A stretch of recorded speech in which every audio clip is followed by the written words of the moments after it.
தொலைக்காட்சி தொடர்கள், திரைப்படங்களில் குணச்சித்திர வேடங்கள் மற்றும் ஒரு மோட்டிவேஷன் பேச்சாளர் என பல துறைகளிலும் அவர் பன்முக திறமை வாய்ந்த கலைஞராக திரைத்துறையில் ஒரு 50 ஆண்டுகளாக 150க்கும் மேற்பட்ட திரைப்படங்களில் தமிழ், தெலுங்கு, மலையாளம் உள்ளிட்ட திரைப்படங்களில் நடித்திருக்கிறார். தொலைக்காட்சி தொடர்களிலும் அவர் பல்வேறு முக்கிய வேடங்களில் முக்கியமான பிரபலமான பல தொலைக்காட்சி தொடர்களில் அவர் சிறப்பு தோற்றங்களாகவும் அந்த தொலைக்காட்சி தொடர்களில் உள்ள முக்கிய வேடங்களிலும் நடித்திருக்கிறார். திரைப்படங்களை பொறுத்தவரை 150க்கும் மேற்பட்ட திரைப்படங்களில் பாலச்சந்தரின் அறிமுகத்தோடு அவர் திரையுலகில் தடம் பதித்து அதன் பின்னர் பாலச்சந்தரின்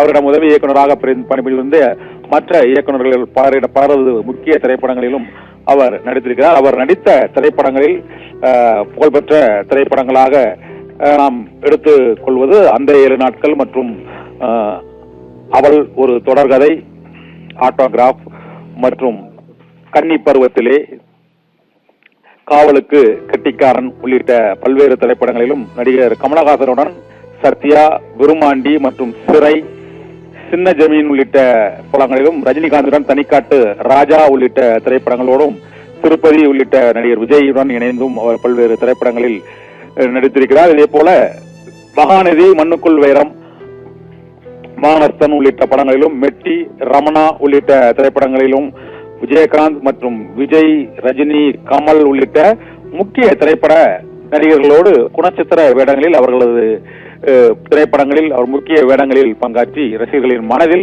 நடிகர் ராஜேஷ் இடம் பிடித்தவர்.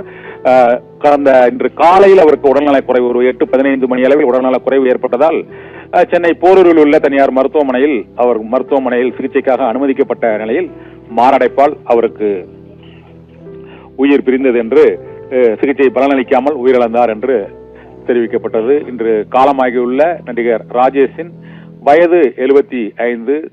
மேலும் திரைத்துறையினரில் அனைத்து தரப்பினரும் அன்பையும் பெற்ற நடிகர் ராஜேஷ் கடந்த 50 ஆண்டுகளுக்கும் மேலாக திரைத்துறையின் பல்வேறு துறைகளிலும் அவரது திறனை வெளிப்படுத்தியவர். ஒரு திரைப்பட நடிகராக மட்டுமன்றி அவர் தொழில்துறையிலும், உணவகம் மற்றும் ரியல் எஸ்டேட் உள்ளிட்ட துறைகளிலும் அவர் பல்வேறு குறிப்பிடத்தக்க பங்களிப்பை ஆற்றியிருக்கிறார். அதே போல் திரைப்படங்களில் நடிகர்களுக்கு இந்த பின்னணி குரல் கொடுக்கும் கலைஞராகவும் அவர் தன்னை மேம்படுத்திக் கொண்டு அந்த தொழில்நுட்ப கலைஞராகவும் அவர் பல்வேறு திரைப்படங்களில் 3 மொழிகளிலும், தமிழ், தெலுங்கு, மலையாளம் உள்ளிட்ட மொழிகளில் அவர் பணியாற்றி இருக்கிறார். மேலும் இடதுசாரி சிந்தனை போக்கு மற்றும் முற்போக்கு கருத்துக்களை திரைத்துறையில் மட்டுமின்றி பொதுவான சமூக பிரச்சனைகளிலும் அவரது கருத்தை துணிவோடு தெரிவித்து வரக்கூடிய வழக்கத்தை கொண்டிருந்த நடிகர் ராஜேஷ் இன்று காலமானார்.